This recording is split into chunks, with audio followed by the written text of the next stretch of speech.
بسم اللہ الرحمن الرحیم۔ السلام علیکم۔ تم اپنی زبان سے چاٹ کر میرے جوتے صاف کرو تو کھانا دوں گی، میری بھابھی نے غرور سے کہا تو میرا دل پھٹ گیا۔ میں شہید کی بیوہ تھی اور پورے 10 سپاہی میرے سینے میں دفن تھے۔ خود کو مضبوط کرتے میں نے بھابھی کو للکارا، جس اللہ نے پیٹ دیا ہے وہ روٹی بھی دے گا۔ مصلح بچھا کر بیٹھ گئی اور 10 سپارے جو یاد تھے پڑھنے شروع کیے۔ ابھی 30 منٹ ہی گزرے تھے کہ ہر بھابھی کی طرح میری بھابھی بھی مجھ سے نفرت کرتی تھی، اور وہ اس نفرت میں وہ سب کچھ کر چکی تھی جو کر سکتی تھی، لیکن آج تو انہوں نے انتہا کر دی۔ میرے سامنے اپنے پاؤں رکھے کھڑی ہو گئی اور کہنے لگی کہ میرے پیر چاٹو تو پھر تمہیں کھانا ملے گا۔ میں اتنی زیادہ مجبور تھی کہ بتا نہیں سکتی، اتنی زیادہ مجبور کہ شاید بھی کرنے کو تیار ہو جاتی، لیکن میں نے آسمان کی طرف دیکھا اور مجھے یاد آیا کہ میرا رب کہتا ہے کہ میرے علاوہ کسی کے سامنے سر نہیں جھکا۔ اسی کے سہارے میں نے بھابھی کو انکار کر دیا اور جائے نماز بچھا کر بیٹھ گئی، اللہ سے دعا کرنے لگی۔ لیکن جیسے جیسے وقت گزر رہا تھا، بھابھی ہنسنے لگی کہ بالآخر تجھے یہی سب کچھ کرنا ہوگا، کیونکہ بنا کھائے تو کتنی دیر تک زندہ رہے گی۔ ابھی میں اپنی عبادت میں مصروف تھی اور 10 منٹ اور گزرے جب میں نے دیکھا کہ بھابھی تو میرے پیچھے سے۔ میرا نام سونیا ہے، میں اپنے ماں باپ کی اکلوتی بیٹی تھی۔ بچپن لاڈ پیار میں گزرا، بھائی کی پیدائش کے بعد بھی میری حیثیت گھر میں کم نہ ہوئی۔ ماں باپ نے کبھی مجھ پر سختی نہ کی، ہر فرمائش پوری کی، ہر خواب پورا کیا۔ اسکول جاتے ہوئے میری چوٹ پر ماں کا رونا، اسکول سے واپسی پر باپ کا انتظار کرنا۔ بھائی مجھ سے 3 سال چھوٹا تھا، مگر اس کا مزاج میری ضد کے سامنے نرم ہی رہتا تھا۔ بھائی کی شادی میری شادی سے کچھ عرصہ پہلے ہوئی تھی۔ نئی بہو آئی تو گھر کا ماحول بدلا، بھائی بدل گیا، ماں باپ کے چہرے پر فکر کی جھلک آ گئی، لیکن میں نے کچھ نہ کہا۔ ایک دن میرے لیے رشتہ آیا، بابا جان نے فوراً ہاں کر دی۔ رشتہ کسی عام انسان کا نہیں تھا، ایک فوجی کا تھا، ملک کی حفاظت پر مامور فرض شناس سپاہی، جسے دیکھ کر سینہ فخر سے چوڑا ہو جائے۔ میں نے شوہر کو پہلی بار نکاح کے دن دیکھا، وردی میں ملبوس، چمکتی آنکھوں والا خوددار مرد، جس کے چہرے پر وقار کا نور تھا۔ نکاح ہوا، رخصتی ہوئی، نئی زندگی کا آغاز ہوا۔ شوہر نے میرا ہر خیال رکھا، چھوٹے چھوٹے انداز محبت کے بڑے ثبوت بنتے۔ وہ کبھی میرے لیے چوڑیاں لاتا، کبھی اچار، کبھی میری پسند کی چادر، ہر کام میں میری رائے لیتا، میرے ہاتھ کا کھانا کھا کر تعریف کرتا، میری خاموشی کو پڑھ لیتا، میرے لبوں پر آنے سے پہلے میری بات پوری کرتا۔ جب چھٹی پر آتا تو دنیا بھول جاتا، صرف مجھے وقت دیتا، میری باتوں پر ہنستا، میری تصاویریں بناتا، مجھے خوبصورتی کے القابات دیتا، مجھے رانی کہتا، مجھے اپنی دنیا مانتا۔ لیکن پھر وہ دن آیا جب وہ محاذ پر گیا اور میں امید سے تھی۔ ماں بننے کے جذبات میرے دل میں دھڑک رہے تھے، ہر دن انتظار میں گزرتا، اس کی کال کا، اس کے خط کا، اس کے پیغام کا، ہر دروازے کی آہٹ پر دل دھڑکتا کہ شاید وہ آ گیا ہو۔ ایک دن فون آیا، خوشخبری سنائی گئی، میری بیٹی دنیا میں آ گئی، لیکن ساتھ ہی قیامت کی خبر سنائی گئی، شوہر وطن پر قربان ہو چکا تھا۔ میری دنیا اندھیر ہو گئی، ایک طرف ماں بننے کی خوشی، دوسری طرف سہاگ لٹنے کا دکھ، ایک طرف بیٹی کی مسکراہٹ، دوسری طرف کمر توڑ دینے والا صدمہ۔ مجھے لگا سانس لینا دشوار ہے، میں خود کو دیواروں سے ٹکرانا چاہتی تھی، لیکن بیٹی کے ننھے ہاتھوں نے مجھے روک لیا۔ میں نے جینے کا فیصلہ کیا، بیٹی کے لیے میں نے خود کو سنبھالا۔ اماں ابا پہلے ہی دنیا سے رخصت ہو چکے تھے، اس لیے بھائی کے گھر کا رخ کیا۔ مجھے لگا وہ میرا سہارا بنے گا، لیکن وہاں جا کر حقیقت بدل گئی۔ میں بھائی کے کمرے میں نہیں، مہمان خانے میں رہتی تھی۔ بھابھی نے صاف کہہ دیا تھا کہ ان کے اصول سخت ہیں۔ میں مان گئی، میری آنکھ ابھی بند بھی نہ ہوتی کہ بھابھی آواز دے دیتی کہ اٹھو، ناشتہ بناؤ۔ میری بیٹی ابھی 4 ماہ کی تھی، بھابھی سے کہا تھوڑی دیر بچی کو پکڑ لو تاکہ میں ہاتھ پاؤں سیدھے کر لوں، تو اس نے کہا کہ یہ بچی میری نہیں ہے، تم خود سنبھالو، کام بھی کرو اور بچی کو بھی سنبھالو۔ مجھے کچھ سمجھ نہیں آتا تھا، بیٹی ہر وقت روتی رہتی تھی، شاید اسے بھوک لگتی یا بیماری نے گھیر رکھا تھا۔ بچی کو گود میں لیے میں چولہا جلاتی، آٹا گوندتی، سالن بناتی، برتن مانجتی۔ سردیوں کے دن تھے، پانی برف جیسا ہوتا، ہاتھ سن ہو جاتے، کپڑے دھوتے بیٹی ہوئے انگلیاں شل ہو جاتی۔ بیٹی کو زمین پر رکھنا گناہ سمجھتی تھی، اس لیے ہر کام میں اسے ساتھ رکھتی۔ تھکن حد سے بڑھ جاتی تو آنکھوں کے آگے اندھیرا چھا جاتا۔ ایک رات بیٹی کا بخار تیز ہو گیا، بھائی سے کہا تو وہ بادل نخواستہ لے گیا۔ ڈاکٹر نے دوا دی لیکن صرف ایک بار کی نرمی تھی، اس کے بعد پھر وہی بے اعتنائی تھی۔ بیٹی رات بھر رونا دھونا جاری رہتا، لیکن میری نیند ٹوٹتی نہ تھی، کیونکہ جسم کی ساری توانائی دن بھر کے کاموں میں ختم ہو جاتی۔ بیٹی کے رونے کی آواز بھی مجھ تک نہ پہنچتی۔ کبھی کبھی دل میں آتا کہ شوہر زندہ ہوتا تو سب کچھ مختلف ہوتا، وہ مجھے تکلیف میں دیکھتا تو خود تڑپ جاتا، وہ میرے ایک آنسو پر دنیا ہلا دیتا۔ اس کا پیار خالص تھا، اس کی توجہ مکمل تھی، اس کی محبت بے مثال تھی۔ میرے دل میں روز اس کی یاد تازہ ہوتی، اس کی باتیں گونجتی، اس کی ہنسی سنائی دیتی، اس کی خوشبو محسوس ہوتی۔ بھائی کے گھر میں خود کو مہمان سے زیادہ بوجھ محسوس کرتی، کسی سے دل کی بات کرنے کا موقع نہ ملتا، ہر وقت ڈانٹ سننے کو ملتی۔ کسی دن سالن میں نمک کم ہو جائے تو تانے ملتے، کپڑوں میں داغ رہ جائے تو طوفان کھڑا ہو جاتا۔ مجھے ماں باپ کی کمی شدت سے محسوس ہوتی، ان کے ہوئے تو شاید یہ سب نہ سہنا پڑتا، شاید کوئی سننے والا ہوتا، شاید کوئی شاباش دیتا۔ بھائی کو کہتے شرم آتی تھی، کیونکہ وہ خود بیوی کے زیر اثر تھا، اس کی زبان بھی کڑوی ہو چکی تھی۔ ایک دن بچی بہت بیمار ہو گئی، بخار سے کانپ رہی تھی، میں نے دوپٹے میں لپیٹ کر گود میں اٹھایا۔ باہر سردی کا عالم تھا، دوا لینے نکلی، لوگوں کی نظریں تکلیف دے تھی۔ ایک عورت اکیلی بچی کے ساتھ دوا کے لیے دربدر ہو رہی تھی، ڈاکٹر نے دوا دی لیکن کچھ فائدہ نہ ہوا۔ دل چاہا شوہر کی قبر پر جا کر چیخ چیخ کر سوال کروں کہ تم مجھے اس حال میں کیوں چھوڑ گئے ہو؟ مجھے دشمنوں سے بچانے والے خود موت سے نہ بچ سکے۔ میرے درد کا کوئی مداوا نہ تھا، بیٹی کی معصوم آنکھوں میں سوال ہوتے تھے۔ وہ بھوکی ہوتی تو میرا دل کٹتا، اس کی مسکراہٹ کے لیے میں دن رات ایک کر دیتی۔ میری دعائیں صرف اس کی صحت اور سکون کے لیے ہوتی تھیں۔ میں نے اپنے خواب دفن کر دیے، اپنی خواہشات جلا دیں، اپنی جوانی قربان کر دی۔ میری زندگی کا مرکز میری بیٹی تھی، میں اس کی ماں بھی تھی، باپ بھی، سہارا بھی، چھاؤں بھی، سایہ بھی۔ میں نے اپنی تکلیفوں کو ہنس کر سہنے کا ہنر سیکھ لیا، لیکن کبھی کبھی دل کی دیواریں ٹوٹ جاتی تھیں، آنکھوں سے آنسو بہہ نکلتے تھے۔ میں چپکے سے چھت پر جاتی، آسمان کو تکتی اور دل ہی دل میں شوہر سے باتیں کرتی۔ اب مجھے اسی گھر میں وقت گزارنا تھا، بیٹی کی پرورش کرنی تھی۔ اپنی آنکھوں میں خوابوں کی بجائے اب صرف ذمہ داریاں تھیں۔ میری ہر صبح بیٹی کی ہنسی سے شروع ہوتی، ہر رات اس کی سانسوں کی فکر میں گزرتی۔ مجھے شکایت کوئی نہیں تھی، بس ایک ادھورا پن تھا جو ہر لمحہ دل کو کاٹتا تھا۔ یادیں انسان کا پیچھا نہیں چھوڑتی، خاص طور پر وہ لمحے جو انسان کے دل میں خوشی کا سب سے خوبصورت احساس چھوڑ جائیں یا پھر ایسی چوٹ دے جائیں جو زندگی بھر کا روگ بن جائے۔ میرے دل میں آج بھی وہ لمحے تازہ تھے جب میرا شوہر زندہ تھا۔ میں اکثر اس سے کہتی تھی کہ اگر تمہیں کچھ ہو گیا تو کیا ہوگا؟ اگر تم وطن پر قربان ہو گئے تو میں کیا کروں گی؟ وہ مسکرا کر کہتا، کیوں پریشان ہوتی ہو؟ تمہارے بابا نے بھی تو یہی وردی پہنی تھی اور ساری زندگی اسی ڈیوٹی پہ گزار دی تھی، آج بھی زندہ ہے، صحت مند ہے، تمہارے ساتھ ہے۔ تو میں کہتی تھی ہاں، لیکن سب کا نصیب ایک جیسا نہیں ہوتا، بہت سے لوگ شہادت پا جاتے ہیں، بہت سی بیویاں بیوہ ہو جاتی ہیں، بچے یتیم ہو جاتے ہیں۔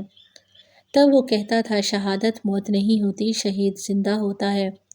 شہادت تو فخر ہے ایک سپاہی کی بیوی کے لیے بھی، فخر کہ اس کا شوہر قوم کے لیے قربان ہوا۔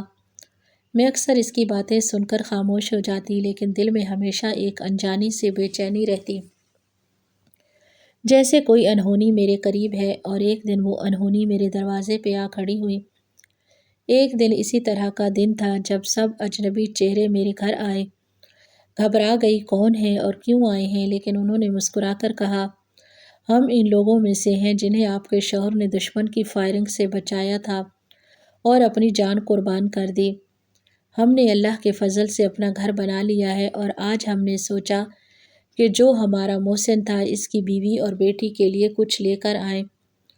وہ ایک خوبصورت سی ٹوکری لائے جس میں میری بیٹی کے لیے نرم گرم کپڑے تھے، میرے لیے 2 خوبصورت سوٹ تھے، کھانے پینے کی کچھ چیزیں تھیں، اور ایک لفافے میں کچھ نقد رقم بھی رکھی تھی۔ مجھے ایسے لگا جیسے اللہ نے میری فریاد سن لی ہو، میرے شوہر کے صدقے میری مدد بھیجی ہو۔ میں نے دل سے ان کا شکریہ ادا کیا اور وہ لوگ چلے گئے۔ لیکن جیسے ہی وہ دروازے سے باہر نکلے، میری بھابھی اندر آئیں اور اس ٹوکری پر ہاتھ رکھ دیا۔ کہا کہ یہ سب ہمارے گھر کا سامان ہے، تمہیں اس میں سے کچھ نہیں ملے گا۔ میں نے کہا یہ تو میری بیٹی اور میرے لیے لایا گیا تھا۔ تو کہنے لگی تمہیں تو ہم کھلاتے پلاتے ہیں، یہی کافی ہے، اور جو پیسے ہیں ان میں سے بھی تمہیں 500 سے زیادہ نہیں دوں گی۔ میں نے پھر التجا کی کہ بیٹی کے کپڑے تو مجھے دے دیں، آپ کے ہاں تو ابھی اولاد نہیں ہے۔ تو کہنے لگی نہیں ہے تو کیا ہوا، کل ہو جائے گی، تب یہ کپڑے میرے بچے کے کام آئیں گے۔ اس کی باتیں سن کر میرا دل جل اٹھا، جیسے کسی نے میرے شوہر کی قربانی کی بھی تذلیل کر دی ہو۔ مجھے یاد آیا کہ ان کی شادی کو اتنے سال ہو گئے ہیں اور ابھی تک ان کے ہاں کوئی اولاد نہیں ہوئی۔ سب رشتہ دار کہتے تھے کہ شاید یہ بانچ ہے، لیکن وہ کہتی تھی کہ ہم نے فیملی پلاننگ کی ہے، اپنی مرضی سے ابھی بچے نہیں چاہتے۔ ان کی پلاننگ سے بے خبر تھی، لیکن ان کی نیت مجھ پر ظاہر ہو چکی تھی۔ میں نے وہ 500 روپے لیے اور دل شکستہ ہو کر قریبی دکان پر چلی گئی۔ میں نے اپنی بیٹی کے لیے دودھ کا ڈبہ خریدا، کچھ پیمپر خریدے، کیونکہ میں اسے بغیر پیمپر کے سلایا کرتی اور وہ بار بار بیمار ہو جاتی تھی۔ مجھے لگتا تھا کہ اللہ نے میرے لیے ایک در کھولا، لیکن میری اپنی ہی بھابھی نے وہ دروازہ بند کر دیا۔ میں اس وقت خود کو بہت کمزور محسوس کرنے لگی، جیسے میرے شوہر کی شہادت کا کوئی مول نہ رہا ہو، جیسے میری حیثیت ایک بوجھ سے زیادہ کچھ نہ رہی ہو۔ میں نے اپنی بیٹی کو گود میں اٹھایا اور اپنے دل کو تسلی دی کہ اللہ نے مجھے آزمائش میں ڈالا ہے، لیکن میں اس آزمائش سے سرخرو ہو کر نکلوں گی۔ میری بھابھی ہمیشہ میرے ساتھ مقابلے کرتی۔ مجھے یاد ہے جب ان کی شادی کے بعد میری شادی ہوئی تھی تو وہ ہمیشہ کوشش کرتی تھی کہ میرے شوہر کے بارے میں کچھ منفی باتیں نکالیں یا میرے شوہر کی چھٹی کم ہونے پر طنز کریں۔ جب میں اپنے سسرال کی کسی خوشی کا ذکر کرتی تو وہ کہتی تم تو خوش نصیب ہو، ورنہ اکثر لڑکیاں تو سسرال میں روتی ہیں۔ اور اب جب قسمت مجھے انہی کے رحم و کرم پر لے آئی تو وہ دل کی بھڑاس نکالنے لگی تھی۔ میں ان کی ہر بات برداشت کر رہی تھی، صرف اس لیے کہ میرے پاس کوئی اور راستہ نہ تھا، لیکن اندر سے میں دن بدن ٹوٹ رہی تھی، میری امیدیں کمزور ہو رہی تھیں، میری دعائیں دن بدن لمبی ہوتی جا رہی تھیں کہ یا اللہ یا تو کوئی کرامت دکھا دے یا مجھے کسی اور راستے کی روشنی دے دے۔ میں نے اپنے شوہر کی شہادت کو ہمیشہ فخر کا باعث سمجھا تھا، لیکن اب جب میں اپنی بچی کو 2 وقت کی روٹی اور ایک صاف کمبل دینے کے لیے ترس رہی تھی تو میں اللہ سے سوال کرنے لگی کہ یہ فخر میرے کس کام کا، جب میں اپنی بیٹی کے لیے گرم چادر بھی نہیں لے سکتی۔ میرے شوہر کی قربانی کا صلہ بس اتنا سا تھا کہ اس کی بیوہ اور بچی ایک کمرے میں رہیں اور ان کا سامان چھینا جائے۔ میں ہر رات تکیے میں منہ دے کے روتی، دل میں اپنے شوہر کو آواز دیتی کہ کاش تم چلے نہ جاتے، کاش میری بیٹی کی پیدائش کے دن تم میرے ساتھ ہوتے، آج میرے آنسو اتنے بے مول نہ ہوتے۔ اب میں اپنی بیٹی کے لیے جیتی تھی، بس اسی کے لیے۔ میری بھابھی جب ہمارے گھر آئیں تو وہ عام دنوں کی نسبت کہیں زیادہ تیار ہو کر قیمتی کپڑوں اور بھاری جیولری میں ملبوس تھی، جیسے کسی خاص تقریب سے سیدھی ہمارے گھر آئی ہوں۔ میں نے سوچا تھا شاید آج پھر وہی تماشا دیکھنے کو ملے گا جو اکثر ایسے مہمانوں کے سامنے میری بے قدری کی صورت میں پیش آتا ہے، لیکن حیرانی ہوئی جب میری بھابھی نے مجھے نہ صرف عزت سے صحن میں بچھی دری پر اپنے ساتھ بٹھایا، بلکہ میرے لیے چائے بھی خود بنائی اور مجھ سے ایسے پیش آنے لگی جیسے میں اس کی چھوٹی بہن ہوں۔ وہ میری بیٹی کو بار بار گود میں لے کر پیار کرتی، ماتھے پہ بوسہ دیتی، اس کے چھوٹے چھوٹے ہاتھ چومتی، بڑی شفقت سے کہتی یہ تو ہماری جان ہے۔ پھر اپنے انداز میں گویا بناوٹی رنج کے ساتھ کہنے لگی کہ اب سونیا کے ساتھ جو کچھ ہوا وہ تو بہت دکھ کی بات ہے، لیکن وہ ہماری ہی تو ہے، اب ہمارے ہی گھر میں تو رہ رہی ہے، اس کا خیال رکھنا ہمارا فرض ہے۔ میرے دل میں جیسے کئی کانٹے ایک ساتھ چبھنے لگے۔ میں خاموش رہی، پہلے کی طرح سر جھکائے بیٹھی رہی، لیکن پھر جب اس کی بھابھی نے مجھ سے براہ راست مخاطب ہو کر پوچھا کہ واقعی بھائی تمہاری بھابھی تمہارا خیال رکھتی ہیں نا، تو میری خاموشی جیسے دم توڑ گئی۔ میں نہ جانے کیوں ایک دم بول پڑی، شاید اندر جمع دکھ نے راستہ نکال لیا تھا۔ میں نے کہا نہیں، ایسا کچھ نہیں ہے، 2 دن تک کھانے کو کچھ نہیں ملتا، میں خود اپنے لیے اور بیٹی کے لیے دکان سے چیزیں خرید کر لاتی ہوں۔ بھابھی نے جو چیزیں میرے لیے لے آئیں وہ بھی چھین لی، بس 500 روپے دیے اور کہا کہ باقی کی تمام ضرورت ہی کیا ہے۔ یہ سنتے ہی وہاں جیسے خاموشی چھا گئی، میری بھابھی کا چہرہ زرد پڑ گیا، وہ سن ہو کر بیٹھ گئی، فوراً بولی نہیں ایسی کوئی بات نہیں، سونیا شاید کسی اور بات سے ناراض ہو گئی ہے، میں تو دل سے اس کی خدمت کر رہی ہوں، میرے لیے تو یہ بھی بیٹی جیسی ہے، بس کبھی کبھار تھوڑا سا تکرار ہو جاتا ہے، گھر کی باتیں ہیں، لیکن میں ہمیشہ اس کا خیال رکھتی ہوں۔ اس کی بھابھی نے بات سن کر ہلکا سا طنزیہ انداز اپنایا اور کہا اچھا جی، ویسے تو تم بڑی نرم دل ہو، لیکن کچھ چیزیں تو ظاہر ہو ہی جاتی ہیں نا، خاص طور پر جب کوئی دکھ سے گزر رہا ہو تو جھوٹ بولنے کی طاقت کم ہو جاتی ہے۔ میری بھابھی کے چہرے پر جیسے سیاہی چھا گئی، اس نے جلدی جلدی بات بدلی، کچھ بہانے بنائے اور پھر اس کی بھابھی تھوڑی دیر بعد رخصت ہو گئی۔ لیکن جیسے ہی مہمان باہر نکلی، میری بھابھی نے دروازہ بند کرتے ہی مجھے گھور کر دیکھا، اس کی آنکھوں میں ایسی نفرت تھی جیسے میں نے اس کا سب کچھ چھین لیا ہو۔ وہ کمرے میں آ کر میرے سامنے کھڑی ہو گئی، بلند آواز میں بولی تمہیں شرم نہیں آتی؟ جس تھالی میں کھاتی ہو اسی میں چھید کر دیا، تم کیا سمجھتی ہو تم پر احسان کیا ہے ہم نے، تمہیں گھر میں رکھا ہے اور تم ہو کے مہمانوں کے سامنے ہماری عزت اچھال دی۔ میں گھبرا گئی، مجھے اپنی غلطی کا احساس ہوا، میری نیت صرف سچ بولنے کی تھی، لیکن شاید وقت اور جگہ غلط تھی۔ میں نے دھیرے سے کہا بھابھی میں معذرت چاہتی ہوں، شاید مجھے نہیں کہنا چاہیے تھا، بس دل بھر آیا تھا۔ شام تک یہ بات بھائی تک بھی پہنچ گئی، وہ گھر آیا تو بھابھی نے شکایت کی، لیکن بھائی کچھ زیادہ نہیں بولا، بس تھکے تھکے لہجے میں بولا دیکھو میں باہر کے مسائل دیکھوں یا گھر کے جھگڑے، مجھے مت کہا کرو، جو کچھ ہے تم خود سنبھالو۔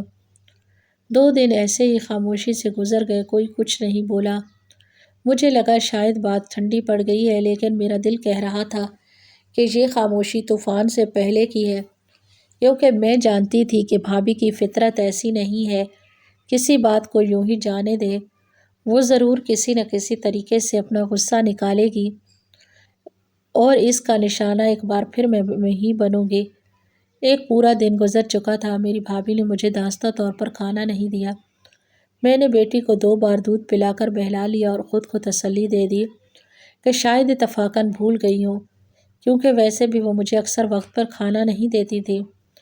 لیکن جب دوسرا دن بھی بھوک میں گزر گیا تو جسم کمزور ہونے لگا، پیٹ میں درد شروع ہو گیا، رات ہو چکی تھی، اندھیرا پھیل چکا تھا، میری بیٹی بار بار روتی اور دودھ مانگتی رہی، میں نے دل تھام کر اسے تھپکیاں دیں، اس کے نرم سے چہرے پر ہاتھ پھیرا اور اسے چپ کرایا۔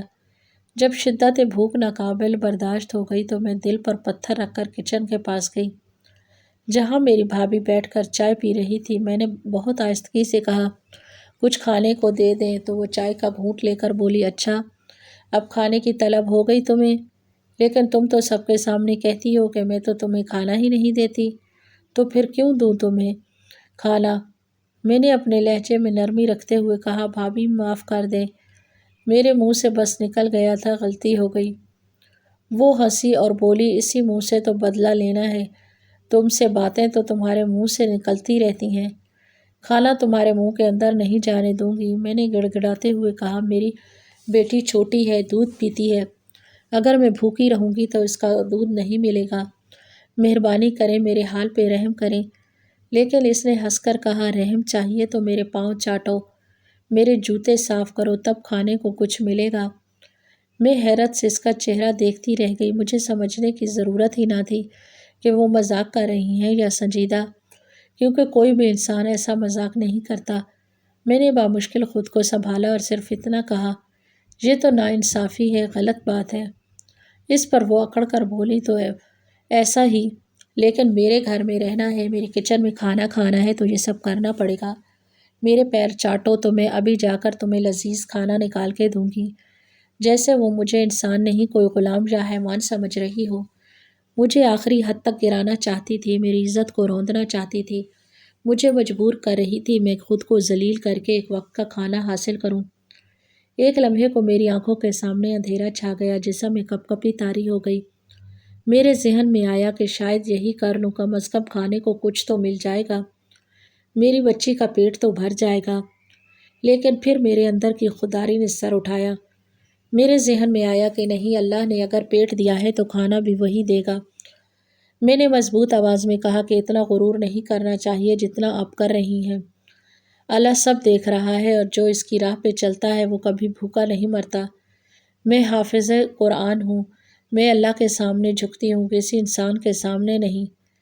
بھابھی نے طنزیہ ہنسی کے ساتھ کہا، تو پھر اسی اللہ سے مانگو کھانا۔ میں نے کہا، ہاں، میں اسی سے مانگوں گی۔ میں واپس اپنے کمرے میں آ گئی۔ میری بیٹی میری گود میں تھی۔ میں نے جائے نماز بچھائی اور قرآن اٹھایا۔ میں نے تلاوت شروع کی۔ میرے لبوں پر وہی سپارے جاری ہو گئے جو مجھے زبانی یاد تھے۔ میں پڑھتی گئی، ساتھ ساتھ میری آنکھوں سے آنسو بہتے گئے۔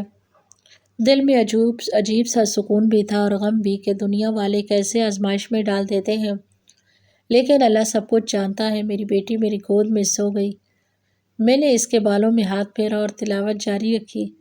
مجھے معلوم نہیں وقت گزر گیا، لیکن ایک سکون سا محسوس ہونے لگا، جیسے کوئی میری دعا سن رہا ہو۔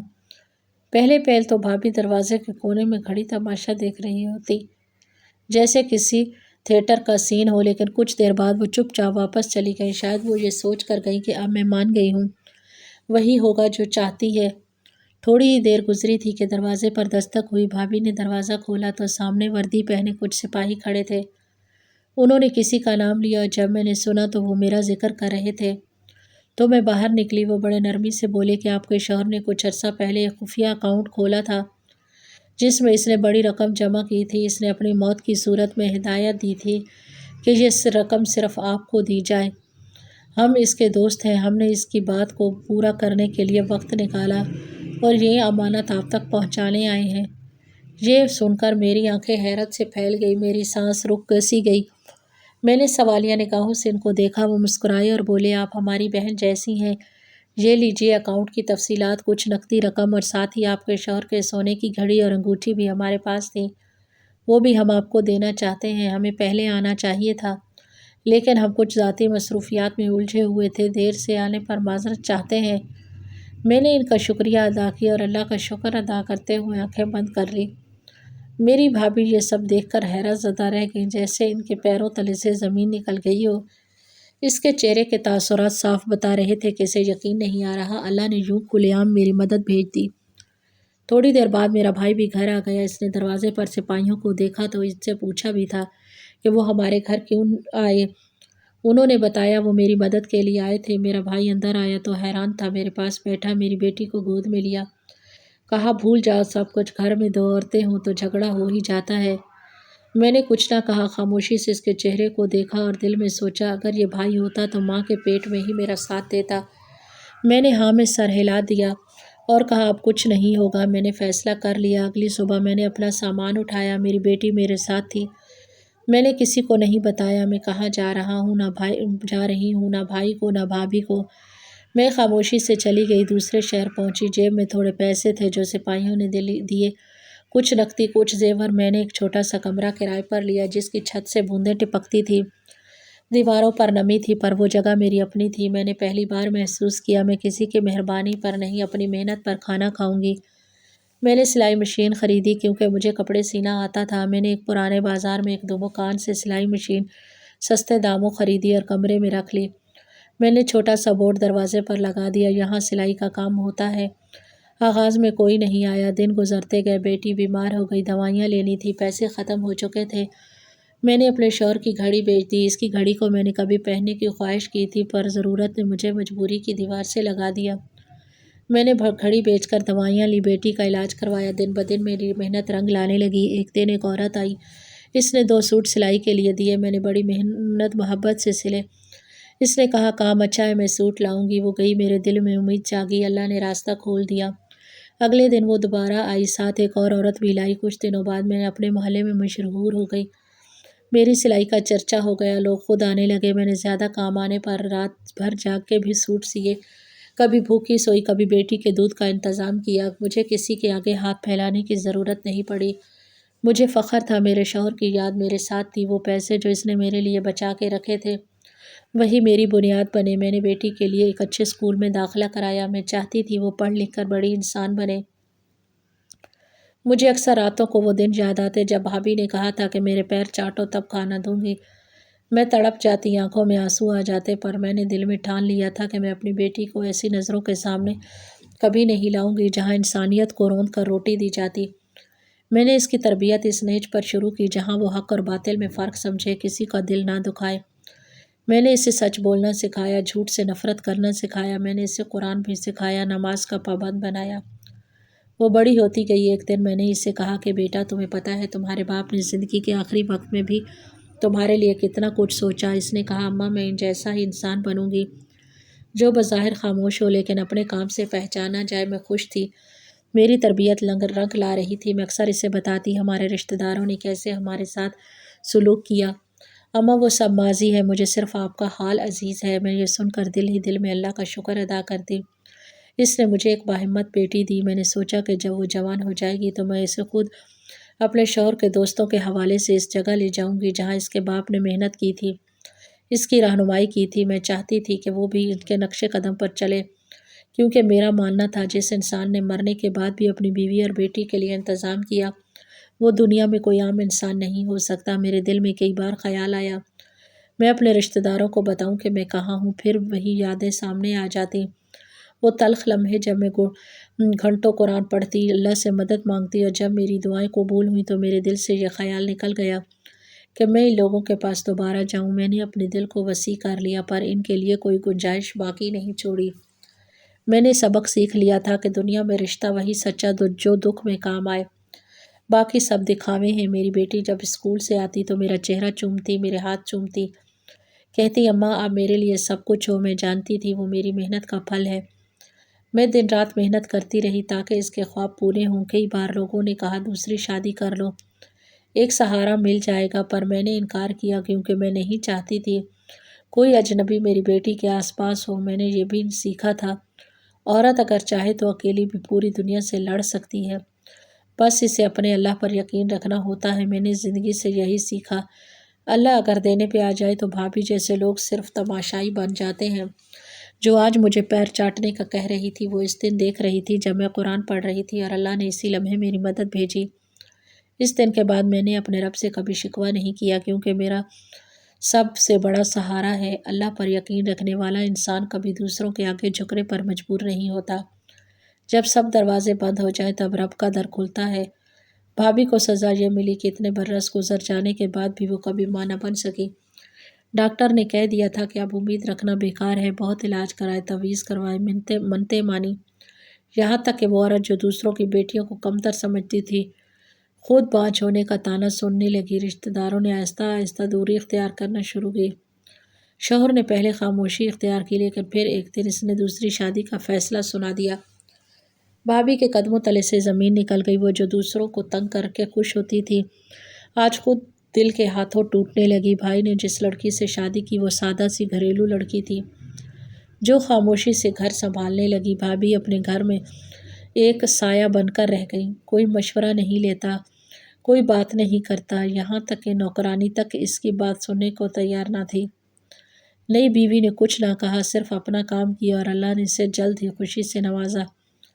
جب خبر ملی کہ وہ ماں بننے والی ہے تو بھابھی کی آنکھوں سے آنسو نکل آئے، اور شاید پہلی بار اس نے دل سے کسی کے لیے خوشی محسوس کی، لیکن اندر سے ایک ہوک اٹھی جو برسوں سے دبی ہوئی تھی۔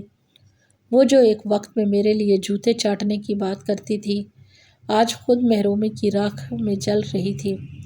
کبھی کبھی قدرت ایسے فیصلے کرتی ہے جو ظالم کو بے آواز سزا دے دیتی ہے۔ میں نے جب یہ سنا تو میرے دل میں کوئی خوشی نہیں ہوئی، نہ ہی انتقام کی تسلی ملی۔ بس ایک عجیب سی خاموشی نے دل کو گھیر لیا، جیسے کسی نے اندر جا کے کہہ دیا کہ انسان جو بوئے گا وہی کاٹے گا۔ کیونکہ ماں نہ بن سکنے کا دکھ میں جانتی ہوں، لیکن یہ بھی جانتی ہوں کہ کسی کو بے عزت کر کے خوشی نہیں ملتی۔ قدرت نے مجھے بھی عزت لوٹا دی، رزق بھی دے دیا اور سکون بھی، لیکن اسے وقت نے تنہا کر دیا۔ سبق یہی ہے کہ کسی کو کمزور سمجھ کر ستانا نہیں چاہیے، کیونکہ کل وہی کمزور آپ کی آزمائش کا ذریعہ بن سکتا ہے۔ ہماری آج کی کہانی آپ کو کیسی لگی؟ کمنٹ باکس میں اپنی قیمتی رائے کا اظہار ضرور کریں۔ مزید اس طرح کی سبق آموز کہانیاں سننے کے لیے ہماری ویڈیو کو لائک کریں، شیئر کریں اور ہمارے چینل کو ضرور سبسکرائب کریں۔ شکریہ۔ اللہ حافظ۔